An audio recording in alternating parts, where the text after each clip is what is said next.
anchored by grace. Bakit po natin ginamit yung anchored?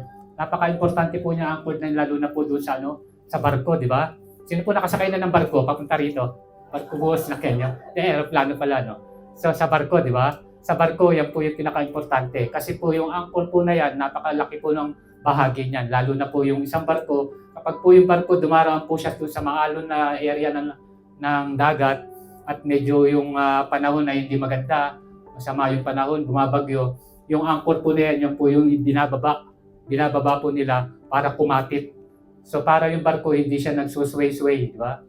Para maging matatag, para hindi siya maalis doon sa pwesto niya. So ganun po ka-importante yung anchor, yung tinatawag na angkla sa Tagalog. Ganun din po sa ating pong life. So kaya po pinag-aaralan natin itong anchor by grace. Ito po yung grace, yung biyaya ng Diyos na napaka-importante. Dapat po yung life po natin, lalo na po yung ating pong spiritual life, lagi po nakakapit, lagi po nakaangkla doon sa biyaya ng Diyos. Amen? We live by grace. Amen? Lahat po tayo, nabubuhay po tayo sa biyaya ng Diyos. Amen. And last week nga, sinimulan po ng ating Pastor Do yung kanya pong message about saved by grace. Amen?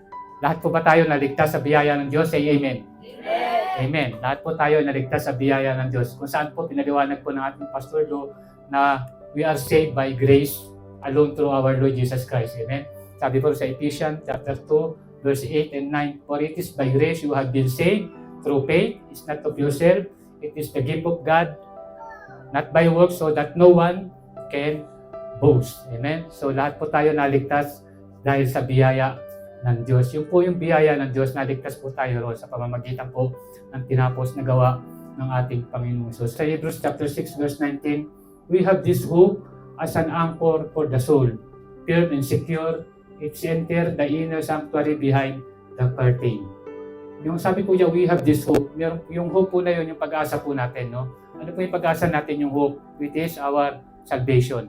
Which is our eternal life. Na ginawa po ng ating Panginoong Hesus doon po sa krus. Amen. Yan po yung pag-asa po natin. As an anchor for the soul. Firm and secure. Na kung saan po yung kaligtasan po natin is secure already. Amen. Through our Lord Jesus Christ. Through the finished work of our Lord Jesus Christ.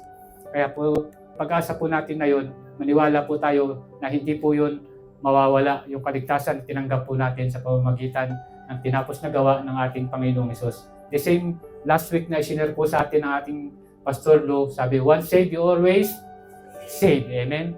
Lahat po tayo, once saved, we always saved. Dahil po sa tinapos na gawa ng ating Panginoong Hesus doon sa krus ng Kalbaryo. Amen?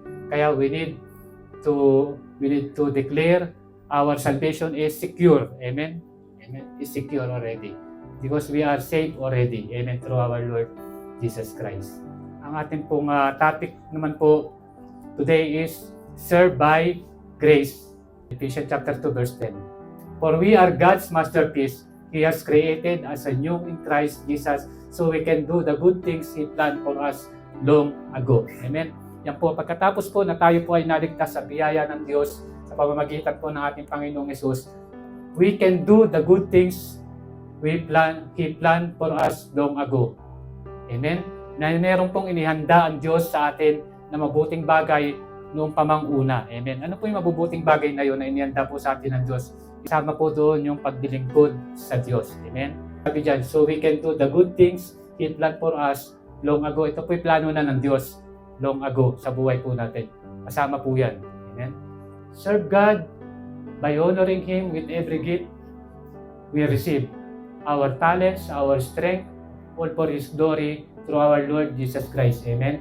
Yan po yung pagsiserve po sa Lord. Na kung saan po, tayo po ay tumanggap po ng kaloob sa ating Diyos. Na kung saan, sabi po roon na ang mga kaloob po na tinanggap natin, mayroong pinagkalooban ng apostle, pastor, teacher, evangelist, mayroong pinagkalooban about giving, about healing, diba? About miracles. So lahat po yan ay kaloob ng Diyos sa atin. Nagay po through our Lord Jesus Christ sa buhay po natin. Amen? A talent for identifying tasks needed for the body of Christ and using available resources to get responsibilities done. Amen? We are the body of Christ. Amen? Kaya kailangan lahat po tayo is a part of this for the serve God. Amen? Yung responsibilities po natin is about to serve God.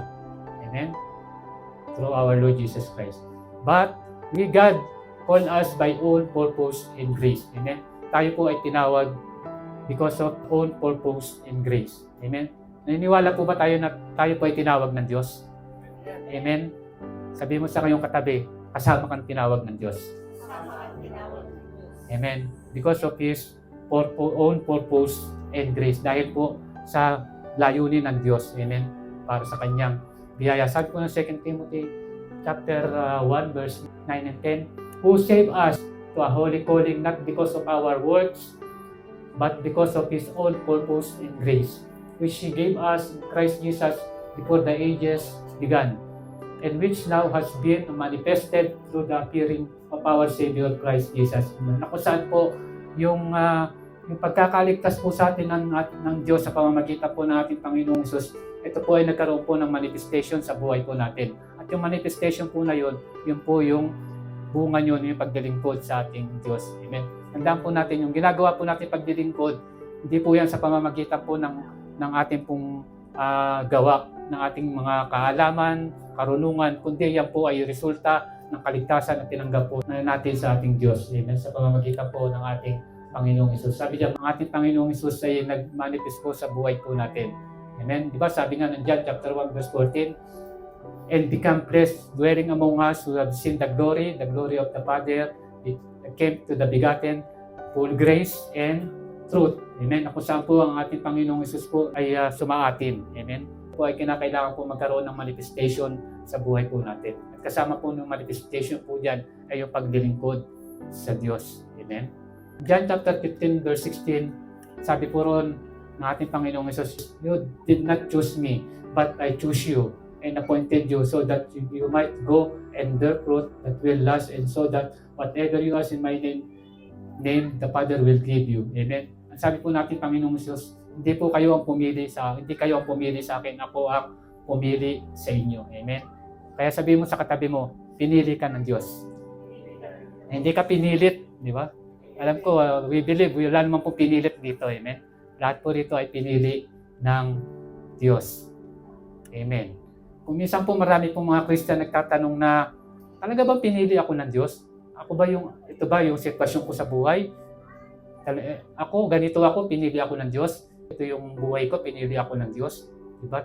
Kumbaga, nagkakaroon pa sila ng tanong, ng doubt sa sarili nila kung talaga bang pinili sila ng Diyos, kung talaga bang karapat-dapat sila para sa paglilingkod sa Diyos. Pero tingnan po natin, marami pong mga man of God na tinawag at pinili ng Diyos na makikita po natin sa Bible. Okay, si Moises, di ba? Kilala niyo po si Moises. Si Moses po, kilala po natin yan. Nung tinawag po si Moses ng ating Diyos, di ba? Alam naman natin yung istorya ni Moises, na kung saan si Moses ay nakapatay po siya during that time. Kaya nga po siya, nagtago siya yun. Umalis siya sa bansang Egyptian yun dahil nakapatay po siya yun. Kaya sabi niya, who I am, that I should go to Pharaoh and bring the Israelites out of Egypt. Ano pong sagot ng ating Panginoong Hesus? Sabi rito, and God said, I will be with you. Amen. Ito po yung istorya na ito, na kung saan po si Moses, sinabi niya, who I am, sino ako? Pero sinagot po siya ng Diyos. And God said, I will be with you. Amen. Si Abraham, kilala po natin. Amen. Si Abraham din po, Si Abraham, nung tinawag po siya ng Diyos, sabi po rito, then the Lord said to Abraham, di ba, nung panahon po na yun, kasi binigay po yung pangako kay Abraham. During that time in Genesis chapter 18, binigay yung pangako kay Abraham na siya ay magkakaanak, at siya ay tatawaging Father of all nation. Nung narinig ito ni Sarah, natawa siya. Diba? Bakit? Kasi during that time si Sarah ay batang-bata pa. 90 years old lang naman. Diba? Batang-bata pa siya, 90 years old. Kaya nangyari yun. Then the Lord said to Abraham, why did Sarah laugh? Diba? Will I really have a child now that I am old? Sabi ni Abraham, matanda na ako. Ngayon mo ko gagamitin. Ngayon mo ko tatawagin, matanda na ako. Anong sagot po natin, Panginoong Hesus? Is anything too hard for the Lord? I will return to you at the appointed time next year, and Sarah will have a son during that time. Amen. Meron bang mahirap sa Diyos? Ganun po yung sitwasyon po ng pagkakatawag po doon sa mga man of God during that time. Si Gideon, kilala niyo si Gideon? a mighty warrior of God. Nung tinawag po si Gideon during that time, kasi nung panahon po na yon, ang Israelite po ay sinasakop po ng iba-ibang mga bansa. So ang ginawa po ng Diyos, tinawag niya si Gideon. Sabi niya Gideon naman sa kanya, "Pardon me, my Lord, but how can I save Israel? My clan is the weakest in Manasseh, and I am the least in my family." Sabi niya, paano ko gagawin yon? Samantalang ang pamilya ko ang pinakamaliit sa bansang Israel. At ako yung pinakamahina sa aming pamilya. Yun po yung response ni Gideon. Tawagin siya ng Diyos. Ngunit ano ang sabi ng Diyos sa kanya? The Lord answered, "I will be with you, and you will be strike down all the Midianites, leave none alive." Amen. Napansin niyo po yung mga man of God na tinawag ng Diyos? From Moses to Gideon, di ba? Kung paano po sila nag-response. Kung paano naman po sumagot ang ating Diyos. Sabi niya kay Moses, "I will be with you." Di ba? Sabi naman ni Abraham, "Matanda na ako." Sabi ng Diyos, "Meron bang mahirap para sa akin?" Paano? Si Gideon naman ang tinawag, sabi niya, "Ako yung pinakamahina, ako yung pinakamaliit." Ang sabi naman ng Diyos, "I will be with you." Yun po lagi ang sagot ng Diyos, "I will be with you." Amen. So, ganun po yung laging response ng Diyos sa mga man of God na tinawag niya. And I believe, lahat po ng tinawag ng Diyos dito, meron pong sagot ang Diyos. Amen. Sabi niya, walang mahirap para sa akin. Ang kailangan lang, yung sagot po natin na Amen. Diba? Amen. Pagka ayaw, may dahilan, di ba? Pero kay Lord, pagka gusto ni Lord, wala po tayong magagawa. Amen. Kung gusto tayong gamitin ng Lord, gagamitin po tayo ng Diyos. Amen. Praise God for His glory. Pag ginagamit po tayo ng Diyos, God is with us. Amen. Kaya sabi niya, "I will be with you." Amen. And nothing is impossible for me. So God did not call the qualified, He qualifies the call. Amen. Hindi po tinawag ng Diyos yung mga alam nilang may kakayanan sila. Ang tinawag ng Diyos yung mahihina para po ipakita yung kabutihan ng Diyos. Amen. Praise God, glory to God. Dahil dito po sa church po natin, marami na po naglilingkod sa Diyos. Amen. At dito po marami na pong tinawag ang Diyos, marami nang pinili ang Diyos para po maglingkod. How to continuously serve God. Number 1, fix our perspective on God's glory. Number 2, serve with gladness. Number 3, serve wholeheartedly. So number 1, fix our perspective on God's glory. Sa paglilingkod po sa Diyos, ang pinaka-importante po dapat po yung ating pong paningin, yung ating pong perspective dapat po nakatuon sa ating pong Diyos, sa ating Panginoong Hesus, na kung saan po hindi po tayo nakatingin doon sa ginagawa po natin, ang tinitignan po natin kung para kanino po yung ginagawa natin. Amen? Hindi po tayo nakatingin kung ano yung ginagawa natin. Ang tinitignan po natin kung paano po natin ito ginagawa doon po sa ating Diyos. Amen? Sabi nga po ng Hebrews chapter 12 verse 2, fixing our eyes on Jesus, the pioneer and the perfecter of our faith. Fixing. Kaya ituon natin yung ating paningin.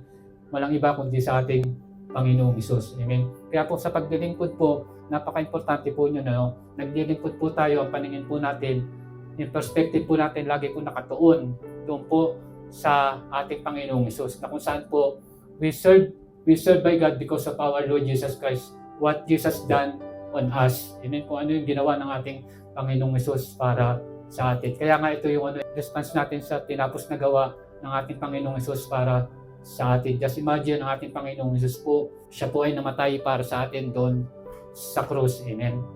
Kaya this is the grace of God. Amen. Alam niyo po, marami po akong na-experience na nung unang naglilingkod ako, meron po nandiyan po yung mga persecution, di ba? Nandiyan po yung mga persecution, nandiyan yung mga pagsubok, obstacle, mga trials na pagdadaanan mo. Pagka po iyon ang tinignan mo habang naglilingkod ka, talagang maaaring hindi ka tumagal. At sabi nga, always fix our eyes on Jesus. Na isipin po natin, naglilingkod tayo, ginagawa natin to para sa Diyos. Amen? Tinitignan natin ay yung ginawa ng Diyos, ng ating Panginoong Hesus sa atin. Amen?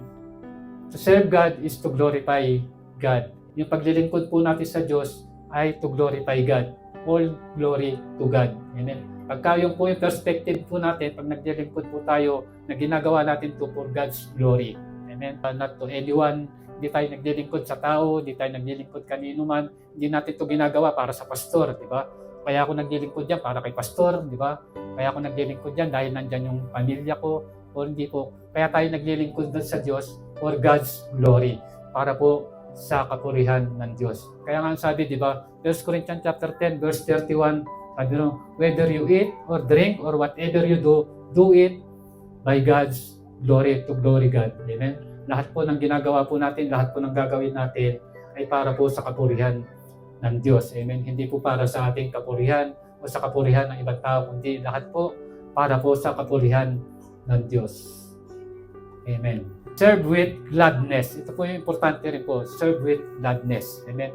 Naglilingkod po tayo na may kagalakan. Amen. We believe po lahat po naglilingkod dito may kagalakan. Amen po ba? Amen. Pumalakpak po sa Panginoon lahat ng may kagalakan sa paglilingkod sa Diyos. Amen. Yan po yung isang importante po yung kagalakan. Na may kagalakan po tayo sa paglilingkod sa Diyos. Nagagalak tayo na paglingkuran yung ating Diyos dahil alam po natin kung paano po yung ginagawa po natin ay sa pamamagitan ng biyaya ng Diyos. Serve the Lord with gladness, come into His presence with singing.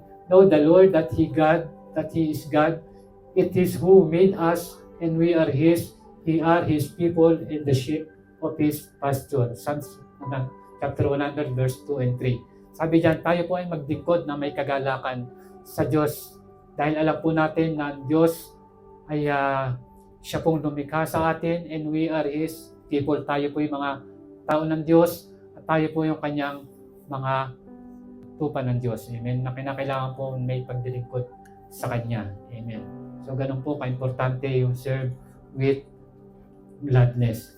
Kaya po pagka meron po tayong kagalakan sa paglilingkod, hindi ka nakakaramdam ng pagod, hindi ka nakakaramdam ng hirap, dahil alam mo yung ginagawa mo ay para sa Diyos. Kaya yung kagalakan ay nararanasan po natin. Amen?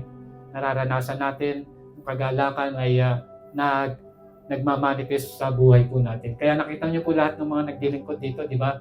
Nakita po natin na talagang masaya-masaya sila. Di ba? Masaya-masaya sila. Amen. Because of the grace of God. Amen. So yun po yung isa sa importante. Serve with gladness. Amen. Lagi po tayong maglingkod na may kagalakan. Amen. Look at Apostle Paul, di ba? Si Apostle Paul, tingnan po natin si Apostle Paul. Pag nabasa po natin kung paano po si Apostle Paul naglingkod, kung paano po ng mga pinagdaanan niya sa Corinthian, mababasa po natin lahat ng mga pinagdaanan ni Paul, lahat po yung hirap na pinagdaanan niya, napagod siya, napuyat siya, nandyan yung mga temptation, pati yung hirap ng katawan, naramdaman nila na nandyan yung hinagupit sila sa paglilingkod nila sa Diyos. Pero ang sabi ni Paul, but whatever I am now, it is all because God pour out of His special favor on me, and not without result. For I have worked harder than of any of the other apostles, yet it was not I, but who was working through me by His grace. Amen? Sabi niya, yung mga hirap na naramdaman niya, naranasan niya, sabi niya, yes, it was not I, but God who was working through me by His grace. Dahil alam niya na siya ay gumagawa sa pamamagitan ng biyaya ng Diyos. Amen? Kaya po tayo po ay naglilingkod because of the grace of God. Mararamdaman po natin, mararanasan po natin yung kagalakan sa buhay po natin. Amen? Kaya nga po, si Paul, mababasa po natin lagi doon sa mga sinasabi niya. Yung mga sinasabi niya. Sabi niya rin sa Ephesians chapter 4 verse 4, rejoice in the Lord, always I said rejoice. During that time, nung sinabi niya po yun, nakakulong siya. Ano po yung kagalakan na nararamdaman, na nararanasan ni Paul during that time because of the grace of God na kanya pong na-receive sa buhay niya. Amen. Serve wholeheartedly. Amen. Buong pusong paglilingkod sa Diyos. Amen. Yung pag-ibig ng Diyos na nararamdaman po natin. Amen. Na nararanasan po natin. Because we believe He first loved us. Amen. Amen. He first loved us. Kaya yung paglilingkod natin sa Diyos, bunga yon ng pag-ibig na tinanggap po natin sa Diyos. Yung pag-ibig po ng Diyos na naramdaman po natin, na naranasan natin through our Lord Jesus Christ. Kaya po dapat yung paglilingkod po natin is buong puso. Serve wholeheartedly as if you were serving the Lord, not people, because you know that the Lord will reward each one for whatever God they do, whether they are slave or free. Tayo po ay maglingkod ng buong puso dahil alam po natin na tayo po ay naglilingkod sa Diyos at hindi sa tao. Amen? Hindi po sa tao naglilingkod, kundi sa Diyos na siyang nagmahal at umibig sa atin. Amen. Kung saan pinadama po ng Diyos yung pag-ibig niya sa atin sa pamamagitan ng ating Panginoong Hesus. Amen. Alam naman po natin kung ano yung ginawa at tinapos na gawa ng ating Panginoong Hesus para sa atin. Amen. Kaya nga po napaka-importante, napakahalaga na maunawaan po natin what Jesus done for us. Amen. Sabi niya sa Matthew chapter 19 verse 30, tetelestai, di ba? It is finished, di ba? It is finished. Kung saan tinapos po ng ating Panginoong Hesus doon sa krus yung mga bagay na para sa atin. Amen. Which is na tayo po ay binigyan ng kapatawaran through our Lord Jesus Christ, and we are saved through our Lord Jesus Christ. Amen. Kaya sabi niya, it is finished. Tinapos na ng ating Panginoong Hesus doon sa krus. Kaya yung ginagawa po natin ngayon is the result. Result po yung bunga po kung ano po yung ginawa ng ating Panginoong Hesus doon sa krus. Amen. Sa Colossians chapter 3 verse 23 and 24 yun. Minsan nagtatanong po, di ba, kung gaano talaga kahirap yung paglilingkod sa Diyos. Mahirap talaga kapag ang isip po natin, naglilingkod tayo dahil sa tao, di ba? Pero pag ang isip po natin, naglilingkod tayo dahil sa Diyos, di po natin mararanasan yung hirap, di ba? Kasi ang pinaglilingkuran po natin, walang iba, kundi ang Diyos. Amen?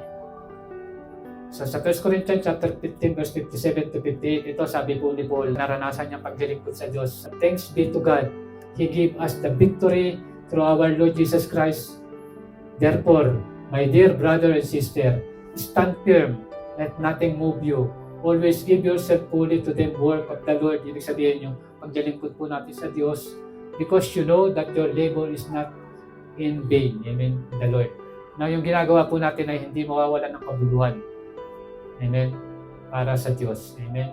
Magpatuloy lang po tayo sa paglilingkod sa ating Diyos. Dahil yung mga ginagawa po natin, lahat po yan nakikita, alam po ng Diyos. Amen. Kahit po yung mga small things na ginagawa po natin, alam po ng Diyos yan. Amen. Kung minsan po, nakikita lang natin lahat na nagdilingkod, yung mga tumatayo dito, di ba? Yung mga nagpapakanta, yung mga tumutugtog, kagaya namin, yung mga nagpipreach. So, hindi po ibig sabihin, sila lang yung nagdilingkod. Marami pong behind na nagdilingkod sa Diyos. Yung mag-follow up ka ng mga kapatiran, pagdilingkod po sa Diyos yun. Kasama po yun sa pagdilingkod sa Diyos. Yung mag-share ka ng Word of God, kasama po yun sa pagdilingkod sa Diyos. Kaya isa po yung bagay na napaka-importante sa pagdilingkod sa Diyos, yung pag-share ng Word of God. Kaya nga sabi ni Apostle Paul sa Romans chapter 1 verse 6, sabi niya, for not ashamed for the gospel of Christ, for this is the power of God unto salvation. Amen. Sabi niya, hindi ko kinahihiya ang mabuting balita patungkol kay Kristo sapagkat ito'y kapangyarihan para sa kaligtasan. Amen. Kaya po napaka-importante po, isa pong importante sa pagdilingkod is to share the Word of God. Kahit simple lang po, to share the Word of God, what Jesus done for us. Amen. Napaka-halaga po yun. Kung minsan po may nagtanong sa akin, sabi sa akin, paano ba mag-share ng Word of God? Parang tingin ko napakahirap mag-share ng Word of God. Diba? Kasi unang-una, mahina ako sa Bible. Tapos hindi ko kabisado ang Bible. Mahiyain ako. Diba? So yun po yung sabi niya sa akin. Sabi ko, alam mo kapatid, sa pag-share ng Bible, hindi mo kailangan kabisado ang buong Bible para i-share. Diba? Sa pag-share ng Word of God, ang importante lang, kung ano yung na-experience mo sa pamamagitan ng ating Panginoon Jesus, kung ano yung na-experience mo sa Kanya, kung paano yung buhay mo ay nagkaroon ng pagbabago sa pamamagitan ng ating Panginoon Jesus, yun lang yung share mo para sa Kanya. Amen. Hallelujah. So, ganun lang po. Ganun lang po. Hindi po ganun kahirap mag-share ng Word of God. Ang importante po doon ay yung puso po natin. Kung paano po natin naranasan ang ating Panginoong Jesus sa buhay po natin. Amen. Yung po yung ibahagi po natin. Hindi po natin kailangan kabisado ang buong Bible. Hindi po natin kailangan na napakarami nating alam tungkol sa Bible. Ang importante po, kung ibahagi po natin kung ano po yung ginawang ng Diyos sa buhay po natin. Amen. Kung paano po nagkaroon ng pagbabago ang buhay po natin sa pamamagitan po ng ating Panginoong Hesus. Kung paano po natin siya naranasan sa buhay po natin. Amen. Let us serve Him heartedly even in the little things as a response to the faithfulness and love He has shown us in Christ Jesus. All glory to God. Amen. Tayo po ay maglingkod ng buong puso sa pamamagdahil po sa pag-ibig at katapatan po ng Diyos sa ating mga buhay. Amen. Let us continuously serve God because we belong to to Christ and Christ is with us. Amen. Magpatuloy po tayo. Doon po sa mga naglilingkod sa Diyos na narito na po, magpatuloy lang po tayo sa paglilingkod dahil alam po natin na tayo po ay kay Kristo at si Kristo po ay sumasa atin. At alam po natin yung biyaya po ng Diyos sa buhay po natin. Ang ginagawa po natin is through our Lord Jesus Christ by His grace. Amen po ba? Amen. Let us discover how God has designed us to serve His kingdom through ministry, service, and understanding, and embracing God's unique calling and purpose for each person's life. Amen. Let us discover how God has designed us to serve His. Amen. Na kinakailangan po ma-discover po natin na kung paano po tayo maglilingkod sa Diyos sa pamamagitan po ng ating Panginoong Hesus and embracing God's unique calling and purpose for each person's life. Amen. Yung mga hindi pa po naglilingkod dito, amen, we will pray for you na we believe na kayo po ay gagamitin ng Diyos. Amen. For His purpose and grace. Amen. And we believe na kayo rin po ay makapaglilingkod for the grace of God. Amen. In perfect time. Amen. Hallelujah. God bless you. Amen. Maraming salamat po.